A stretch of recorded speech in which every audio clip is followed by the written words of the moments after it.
Aujourd'hui, je vous propose de découvrir une promenade sympa, accessible à tous. Il s'agit du tour de l'étang du Petit Loc à Guidel, près du fort du même nom et non loin du fort de Kéragan, également connu sous le nom de fort Bloqué.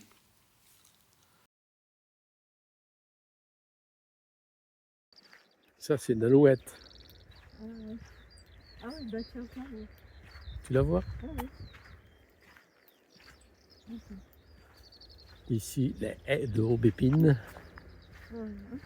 Aubépine en fleurs. Ah. Ah oui, là, Des aubépines en fleurs. bah oui, regarde. Ça commence en tout cas. Ah bah ça, il y a des trucs là. On verra si c'est Ouais, fort mais on va voir. On C'est passera à vrai. côté. À Mais non, côté. les autres sont bien là. Non, parce que Ils sont passés, mais si, ils sont passés par là, j'ai vu. ah non. Ben oui.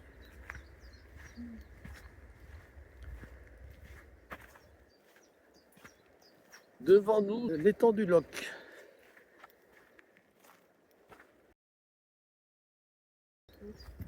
Un petit pouillot encore.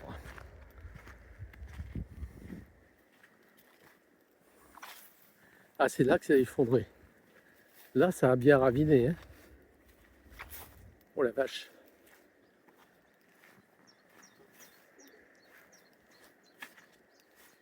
Ah oui, là, ça a creusé. Hein. Regarde un peu dans la tranchée que ça fait.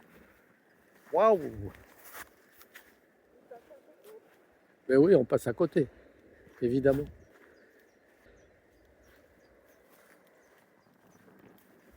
Là, ça a envoyé du gros, du lourd. Je sais pas, il y a eu de l'eau, quoi. Ça a raviné, ça a dégouliné de partout.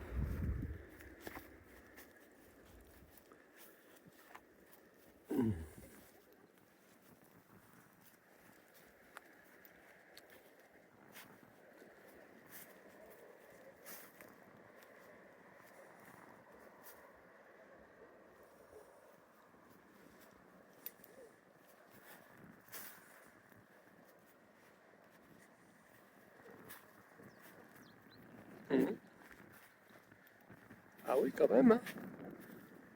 Ouais.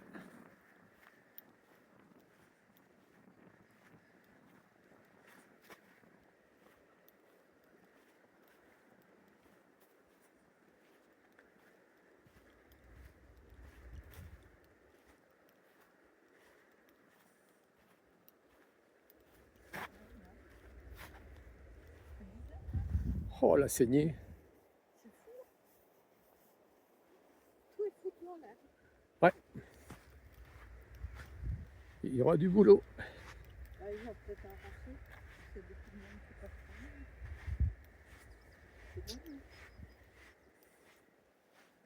À la porte,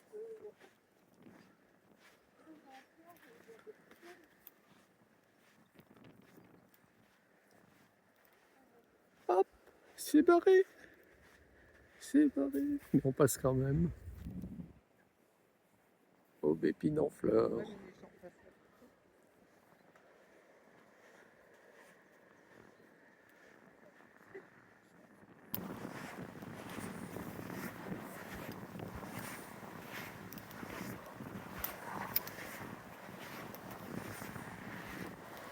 Nous voici désormais sur un sentier sablonneux bordé, de part et d'autre, de ganivelles qui longent l'étang du Loc. Elles indiquent la voie à suivre dans un but de reconstitution végétale des espaces qui auparavant étaient piétinés. Les souliers s'enfoncent dans un sable mou qui amortit les pas. À proximité, les dunes bordent le sentier, tandis que les berges de l'étang du Loc se dévoilent peu à peu.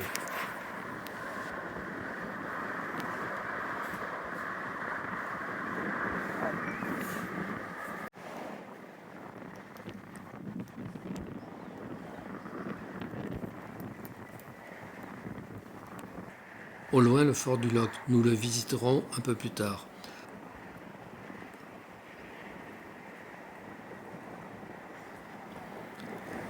Un regard en arrière permet d'admirer le paysage vallonné. Au premier plan, l'étang du Loc.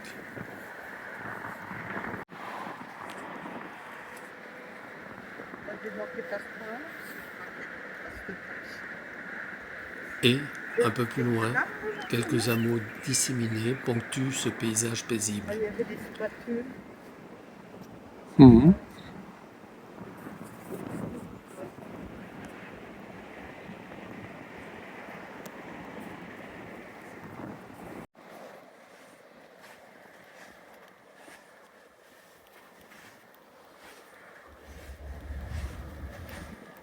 Ils ont rentré entre les trucs, là.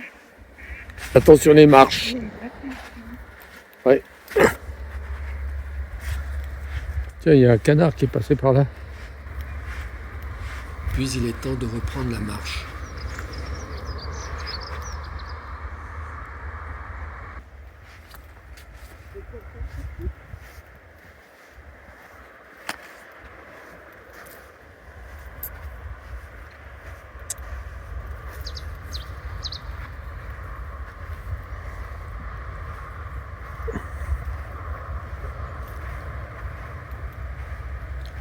Le sentier étroit se faufile désormais entre une végétation dense de pruneliers et de ronciers.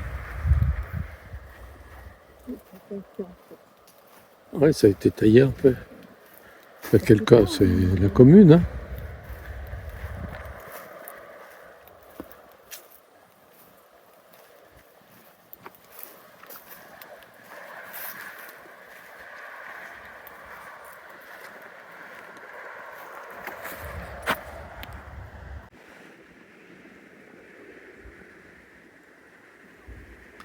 Les ajoncs en fleurs apportent une touche lumineuse à cette journée nuageuse.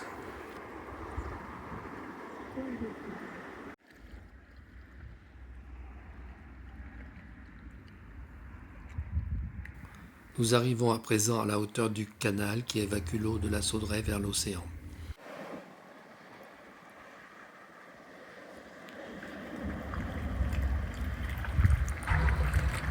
Avec des canards, je sais pas si c'est un petit peu.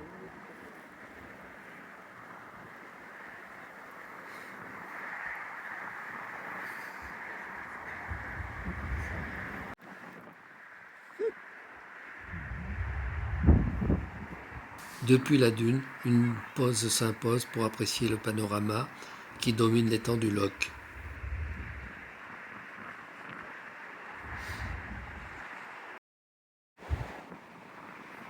Remarquez au passage l'harmonie graphique des roselières qui bordent les berges et les eaux peu profondes.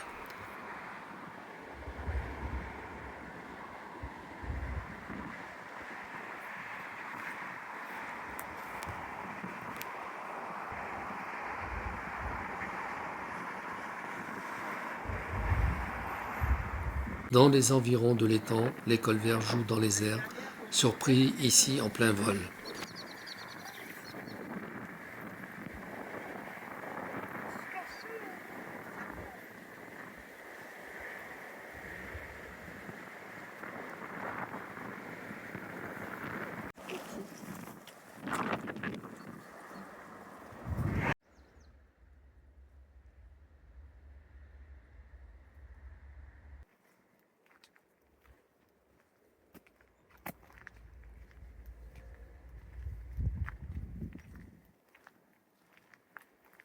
Aux 2 tiers du parcours du Loch, le paysage change. Nous avançons désormais sur un sentier en terre battue, au plus près d'une nature préservée et paisible.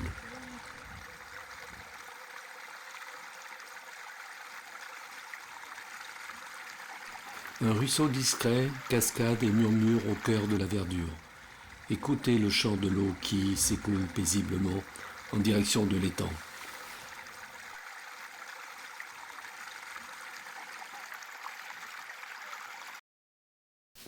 Cette ancienne ferme fait face à un destin incertain. Sous l'impulsion d'une directive européenne, l'accès à la mer du Loch doit être libéré, car cette vaste étendue d'eau n'est autre qu'un ancien polder reconquis sur l'océan. Mais l'enjeu est aussi sécuritaire. Face au risque croissant de submersion marine lors des tempêtes, le Conservatoire du littoral envisage le rachat de l'ensemble.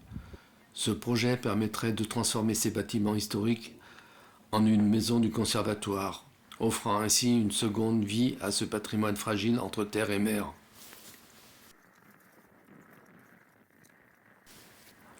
Ici débute le sentier du Grand Loch. Mais nous restons aujourd'hui sur la boucle du Petit Loch. Sur l'étang, 2 cormorans plongent en quête de nourriture, tandis qu'au loin, le fort du Loch se dresse fièrement pour dominer la dune. Face à nous, un îlot isolé offre le refuge idéal à l'avifaune, préservant ainsi la quiétude des oiseaux migrateurs et sédentaires de ce site remarquable.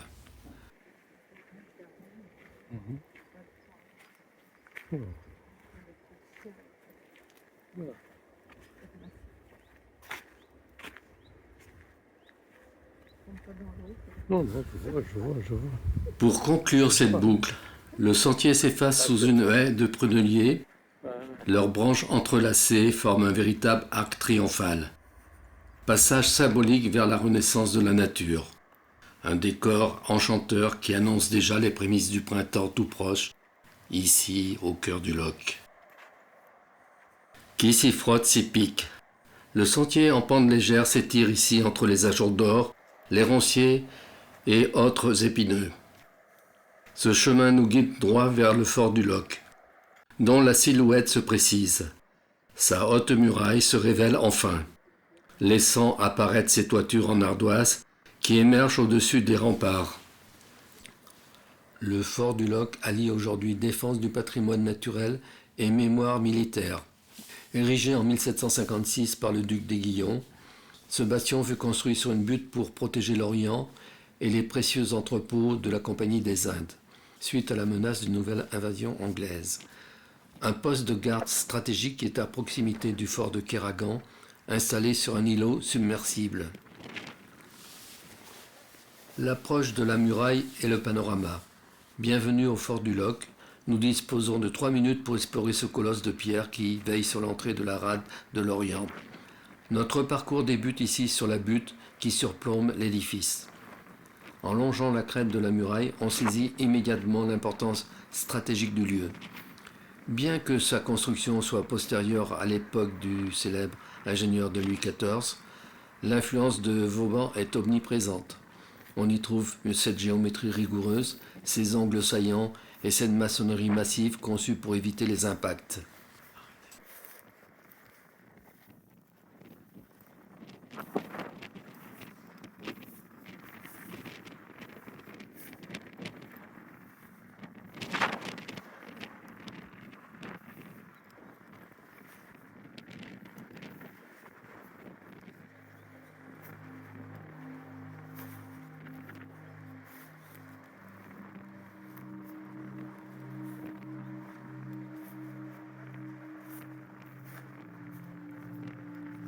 Descente dans le fossé et mystères architecturaux. Quittons les hauteurs pour pénétrer dans l'enceinte. Au cœur du fossé. Notez ce relief particulier. Un monticule de terre sépare le passage. Cette configuration ingénieuse avait une fonction défensive précise. Elle servait de bouclier pour protéger le pied de la muraille contre les tirs de l'artillerie anglaise, empêchant les boulets de frapper directement la base des remparts. C'est ici que l'on découvre des ouvertures intrigantes, percées à même la butte, faisant face à l'océan. Si leur fonction exacte alimente les débats, elles permettaient probablement un accès rapide pour les troupes ou le stockage de matériel à l'abri des regards depuis le large, tout en restant protégé par la configuration du terrain. Le fort du Loch est un lieu qui se mérite. Si les extérieurs se découvrent toute l'année au gré des randonnées, sur le sentier côtier, l'intérieur de l'enceinte n'ouvre ses portes qu'en saison estivale, révélant alors les casernes et ses secrets les mieux gardés. À la fois témoin des tensions maritimes passées et joyau du patrimoine breton, ce fort reste l'un des plus beaux exemples d'architecture militaire de la région.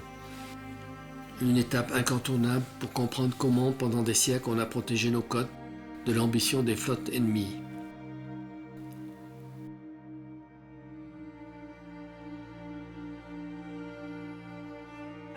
Je vais juste faire un tout petit peu d'enregistrement comme ça.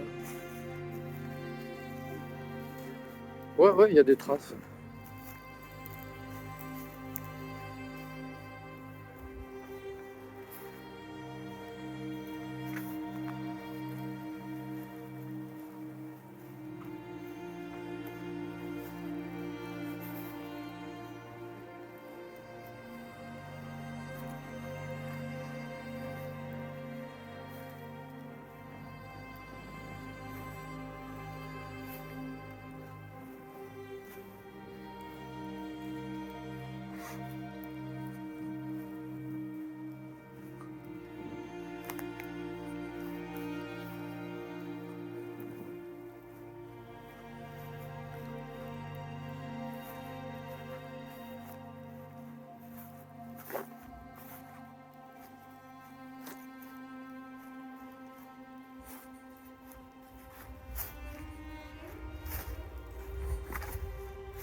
Nous atteignons désormais le littoral. Devant nous, le tumulte de l'océan achève sa course écumante sur le sable dans un fracas constant. Juste au large, l'îlot de Kéragan se dresse comme un ultime bastion défensif, désormais seul face aux flots qui l'encerclent. Suivons le sentier côtier. Ici, la terre subit les assauts répétés de l'Atlantique. Un peu plus loin, la mer semble redoubler de vigueur. Elle écume de rage en venant se briser sur les affleurements de schiste, sculptés par des siècles de tempêtes.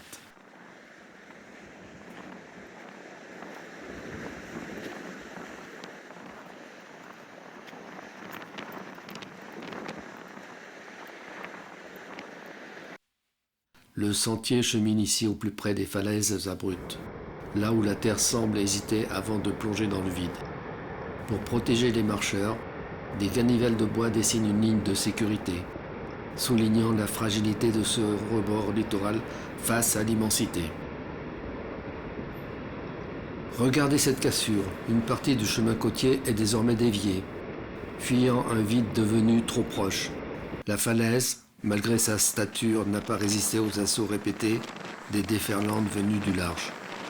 Sous la pression constante de l'écume et du sel, la roche a fini par céder. Ce recul spectaculaire laisse aujourd'hui une cicatrice béante dans le paysage. Un rappel brutal que la côte est un organisme vivant, en perpétuelle mutation. Ici, le trait de côte se redessine à chaque tempête, grignotant centimètre après centimètre le domaine des hommes pour redonner ses droits à l'océan. C'est le spectacle fascinant mais implacable de l'érosion marine en action.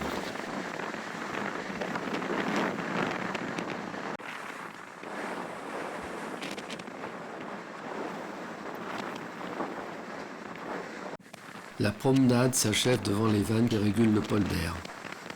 Véritable maître du niveau d'eau dans les étangs du Loch. Mais l'avenir se joue ici.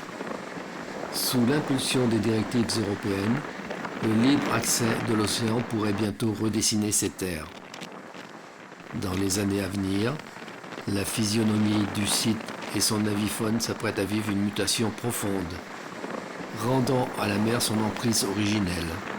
Le fort du Loch et ses étangs nous rappellent que rien n'est figé face à l'océan. Et vous, que pensez-vous de cette évolution inéluctable du paysage ? Partagez votre avis en commentaire et n'oubliez pas de vous abonner pour explorer ensemble d'autres secrets de notre littoral.